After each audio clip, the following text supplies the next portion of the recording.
এই সেবাশ্রমের কার্যারম্ভকাল 1923-24 থেকে 1928 সাল পর্যন্ত সময়ের মধ্যে যে সকল সাধু ও ভক্ত বাইরে থেকে শিলচর আশ্রমে এসেছিলেন তাদের মধ্যে উল্লেখযোগ্য নাম শ্রীমৎ স্বামী অশোকানন্দ, স্বামী প্রেমেশানন্দ, স্বামী সৌমানন্দ ব্রহ্মচারী, অক্ষর চৈতন্য ব্রহ্ম, ঈশান চৈতন্য, লাবণ্য কুমার চক্রবর্তী, শ্রীনাথ ভট্টাচার্য, কালীসদয় পশ্চিমা, রমনচন্দ্র ভট্টাচার্য, স্বামী কামাক্ষানন্দ, তারকনাথ চক্রবর্তী, বীরেশচন্দ্র ভট্টাচার্য, অমিয় কুমার দত্ত চৌধুরী, নন্দলাল দাস, সুধীরচন্দ্র দেব, যতীন্দ্রচন্দ্র দত্ত প্রমুখ, যাদের অক্লান্ত সেবা, আর্থিক অনুদান, সুপরামর্শে সেবাশ্রম তেলে তেলে উন্নতির শিখরে পৌঁছেছে। তাদের মধ্যে উল্লেখযোগ্য নাম কামিনী কুমার চন্দ্র, শ্যামাচরণ দেব, শরৎ বক্সী সহ অন্যরা। বাইরে থেকে আগত সাধু মহারাজগণ, ব্রহ্মচারীগণ, এ শহরের গণ্যমান্য রামকৃষ্ণ অনুরাগী বিশিষ্টজন, যুব সম্প্রদায়ের সকলের অক্লান্ত পরিশ্রম ও সেবায় সেবাশ্রমের কাজ সুষ্ঠুভাবে সম্পন্ন হচ্ছে। এবার প্রয়োজন নিজস্ব গৃহ। 6/5/1927 ইংরেজি তারিখে সবাই গৃহীত প্রস্তাব অনুযায়ী শিলচর শহরের ঝালুপাড়া অঞ্চলের বিশ্বেশ্বর দেবের গভর্নমেন্ট হাই স্কুলের হেডমাস্টারের কাছ থেকে প্রায় 8 বিঘা জমি বন্দোবস্ত করা হয়। এই জমির উপরেই বর্তমান সেবাশ্রম স্থাপিত হয়। সেবাশ্রমের একনিষ্ঠ কর্মী মনমোহন দে লিখিত ডায়েরির থেকে সংগৃহীত আশ্রমের বর্ণনা।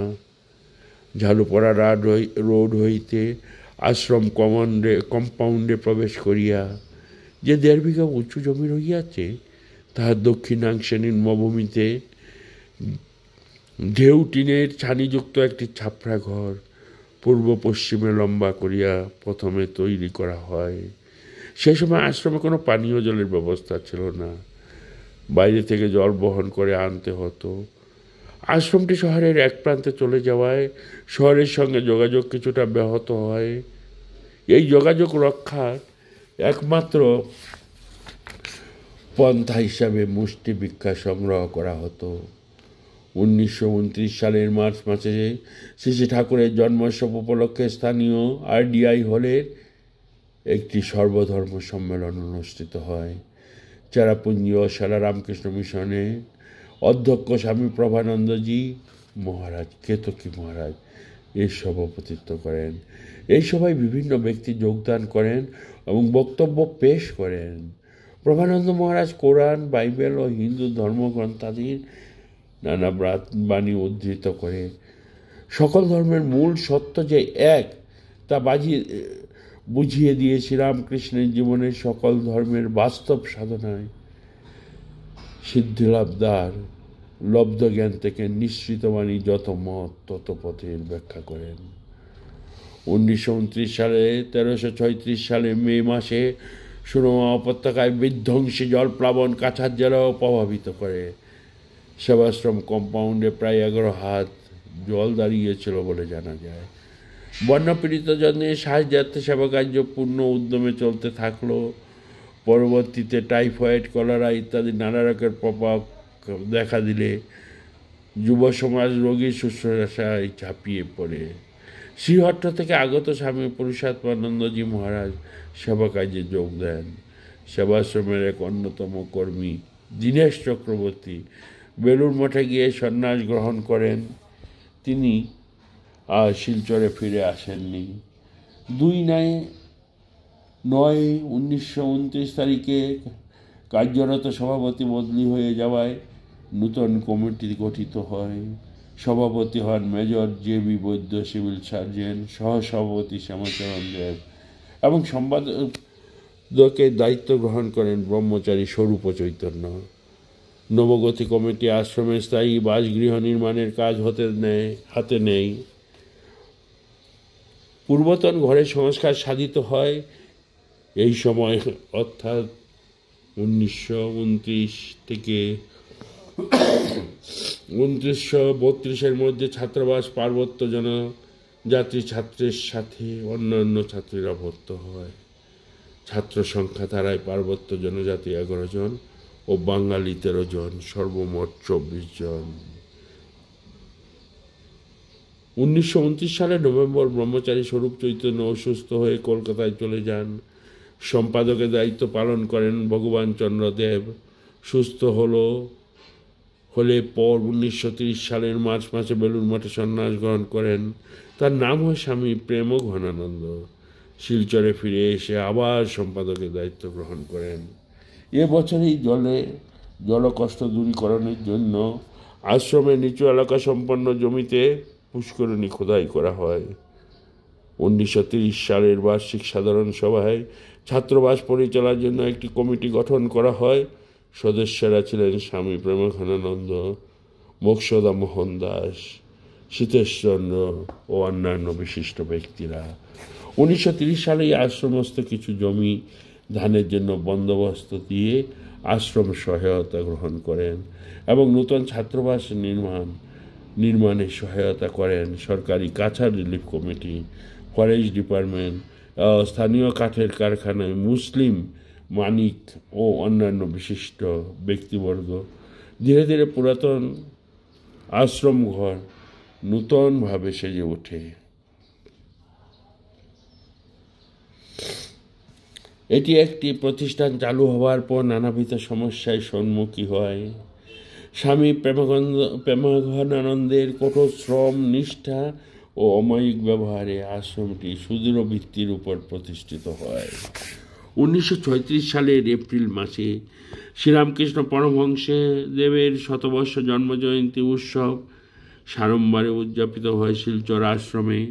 শতবর্ষ কমিটির পক্ষ থেকে প্রয়াত নীরদবরণ গোস্বামী শ্রী শ্রী রামকৃষ্ণ স্মরণে নামক রামকৃষ্ণ দেবের সংক্ষিপ্ত জীবনী ও বাণী, শিলচর সেবাশ্রমের সংক্ষিপ্ত ইতিহাস ও কার্য দ্বারা সংবলিত ছোট একখানি পুস্তিকা প্রকাশ করেন।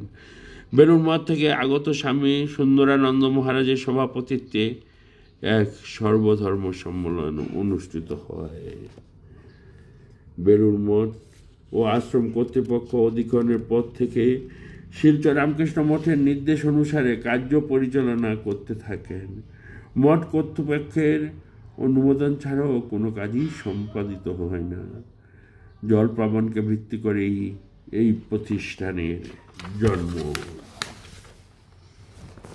1940 সালে জাপানি বোমায় বিধ্বস্ত দার্বি চা বাগানের অসহায় আতঙ্কিত মানুষ ঘরছাড়া হলেন। 1942 সালে দ্বিতীয় বিশ্বযুদ্ধের কবলে পড়ে ব্রহ্মদেশ থেকে অগণিত অসহায় মানুষ ভারতে হলেন। নিঃস্ব, রিক্ত, ক্লিষ্ট, রোগকাতর, অনাহারে জর্জরিত মানুষের সেবায় শ্রীরামকৃষ্ণ মঠ ও মিশনের সাধু শর্মাটি ব্রহ্মচারী এমনকি সাধারণ মানুষ ঝাঁপিয়ে পড়লেন। ইতিমধ্যে শিলচর মিশন সেবাশ্রম 1971 সালে শ্রী শ্রী ঠাকুরের জন্মোৎসবে বিশ্বনাথ গঙ্গোপাধ্যায় রামগীতি সুধাকর সেবাশ্রমের রামায়ণ গান পরিবেশন করেন। শ্রীমৎস্বামী বিশ্বেশ্বরানন্দ ও স্বামী অবজেজানন্দ মহারাজের উৎসবে যোগদান করে ঠাকুর মা স্বামীজির জীবনভেদ আলোচনা করেন। কলিকাতার পাঁচালী গায়ক কেদারনাথ মুখোপাধ্যায় দাশরথী রায়ের পাঁচালী এবং কমলকৃষ্ণ গোস্বামী বাউল সঙ্গীত পরিবেশন করেন। 1972 সালে স্বামী যতীন্দ্রানন্দ মহারাজ, বিনয় মহারাজ শিলচর আশ্রমে যোগদান করেন। 1973 সালে ঠাকুরের জন্মোৎসবের মঠ থেকে স্বামী নিরমায়ানন্দ ও স্বামী প্রভানন্দ মহারাজ শিলচরে আসেন। এই বছরের ডিসেম্বরে মঠের তৎকালীন প্রেসিডেন্ট শ্রীমৎ স্বামী বীরেশ্বরানন্দ মহারাজ তৃতীয়বার শিলচরে আসেন। 1977-এর 4 জানুয়ারি স্বামী তুরীয়ানন্দ মহারাজের জন্মদিনে শ্রী শ্রী ঠাকুরের নবকলবর নূতন সিংহাসন প্রতিষ্ঠা করা হয়। প্রেসিডেন্ট মহারাজ শিলচর আশ্রমে দীক্ষাদান করেন।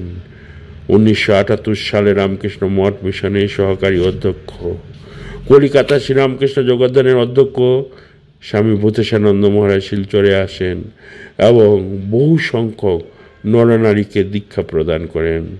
1979 সালে শ্রী শ্রী সারদা মণিদেবীর জন্মতিথি আড়ম্বরসহ পালন করা হয়। 1980 সালে শ্রীমৎ স্বামী বীরেশানন্দ মহারাজ চতুর্থবার শিলচর সেবাশ্রম আসেন।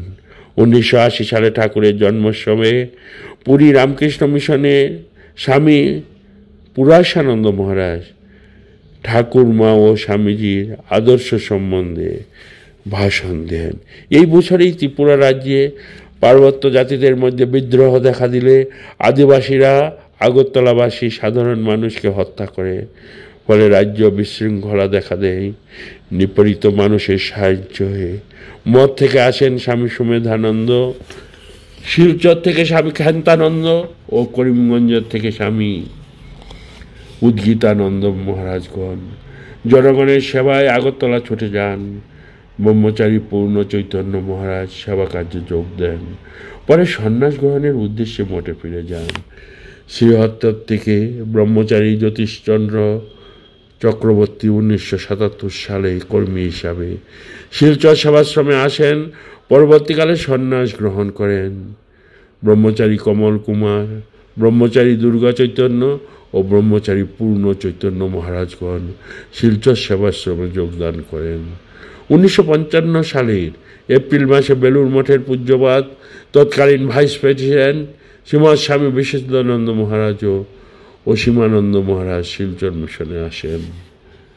1980 সালেই বেলুর মঠে দ্বিতীয় মহাসম্মেলন অনুষ্ঠিত হয়। প্রথমটি হয়েছিল পরাধীন ভারতবর্ষে 1926 সালে। দ্বিতীয় সম্মেলনের সভাপতি শ্রীমৎ স্বামী বীরেশানন্দজি সম্মেলনে তাৎপর্য ব্যাখ্যা করে বলেন, পরস্পরের মধ্যে ভাবের আদান প্রদান, আদর্শের প্রতি বিশ্বাসের দৃঢ়ীকরণ, আদর্শের বাস্তব রূপায়ণের নূতন উদ্যমের সঞ্চার, এগুলিই হচ্ছে এই সম্মেলনের উদ্দেশ্য। ঠাকুর শ্রীরামকৃষ্ণ প্রকৃত ধর্মে মতি স্থাপনে জনগণকে পথ দেখালেন। ধর্ম হচ্ছে উপলব্ধি, পরম সত্যের প্রত্যক্ষ অনুভব। আধুনিক বৈজ্ঞানিক দৃষ্টির পরিপ্রেক্ষিতে এই প্রত্যক্ষ অনুভবই একমাত্র অপ্রতিরোধ্য প্রমাণ। শিবজ্ঞানে জীবসেবার আদর্শ ঘোষণা করলেন। স্বামীজি এই বাণীর উপর বিশেষ জোর দিলেন। তিনি মঠ মিশনের সম্মুখে তুলে ধরলেন অমোঘ বাণী, আত্মতমোক্ষার্থং জগদ্দিতায় চ। 1921 সালে রামকৃষ্ণ মিশন রোডের মনোরঞ্জন দেবের বাড়িতে ঠাকুরের কল্পতরু উৎসব উদযাপিত হয়। ওই সালেই 8ই মার্চ রামকৃষ্ণ জন্মোৎসব পালিত হয়। কলিকাতা থেকে আগত শ্রীমৎ স্বামী অবজানন্দ স্বামীজির জীবনবেদ আলোচনা করেন, কথামৃত পাঠ করেন। রসময় বন্দ্যোপাধ্যায়ের রামায়ণ গান করেন। এই বছরই শিলচর সেবাশ্রমের সহকারী অধ্যক্ষ স্বামী জ্যোতির্নানন্দজি শিলচর থেকে মঠে চলে যান। তার স্থলাভিষিক্ত হন শ্রীমৎ স্বামী প্রিয়ানন্দজি মহারাজ। 1980 সালে শিলচর পাঠচক্র নামে একটি সংস্থা জন্ম নেয়। উদ্দেশ্য ভক্তের ঘরে ঘরে শ্রীরামকৃষ্ণ কথামৃত পাঠ ও ব্যাখ্যা করে ঠাকুরের ভাবদর্শ জনসাধারণের কাছে পৌঁছে দেওয়া। শ্রীরামকৃষ্ণ মিশন সেবাশ্রম শিলচরের কার্যধারার জন্মলগ্ন থেকে এভাবেই চলতে থাকে। পড়ছিলাম মনমোহন দেব মহাশয়ের লিখিত ডায়েরি থেকে, সংকলন করেছেন মাননীয় অধ্যাপিকা রাজশ্রী পাল ও অধ্যাপিকা রমা প্রকাশত। নূতন ম্যাগাজিনে এই মনমোহন দেব ডায়েরি থেকে যা পাওয়া গেল তা শিলচর ইতিহাসে সকল ভক্তদের কাছে হৃদয়ে স্থান পেয়ে থাকবে। আমরাও অনেক মহারাজরা এই উপলক্ষে সমবেত হয়েছি। 4-5 দিনের প্রোগ্রামে সকল মহারাজরা সহ সকল ভক্তগণের যা আবির্ভাব হয়েছিল, মনে হচ্ছিল মনপ্রণগ্রত, যেন ঠাকুর সকলকেই টেনে এনেছেন। আমাদের এই শিলচর আশ্রমের প্রতিষ্ঠায়।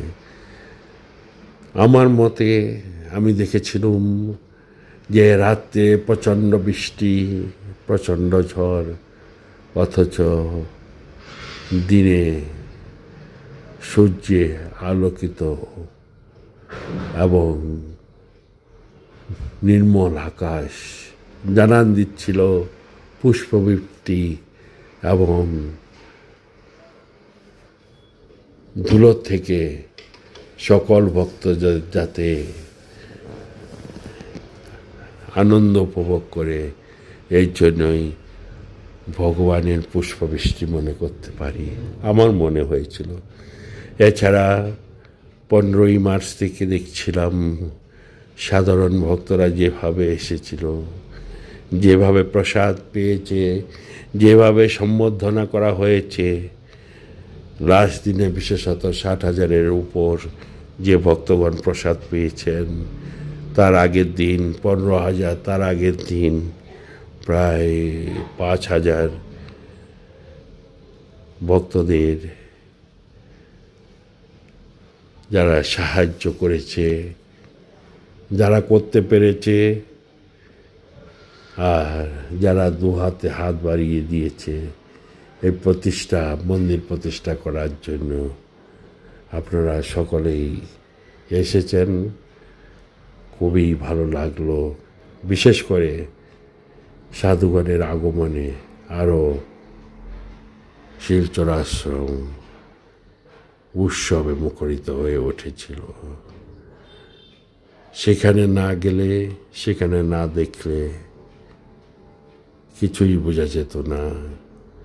তাই এই উৎসব উপলক্ষে সকলকে জানাই আন্তরিক প্রীতি, শুভেচ্ছা ও ভালোবাসা।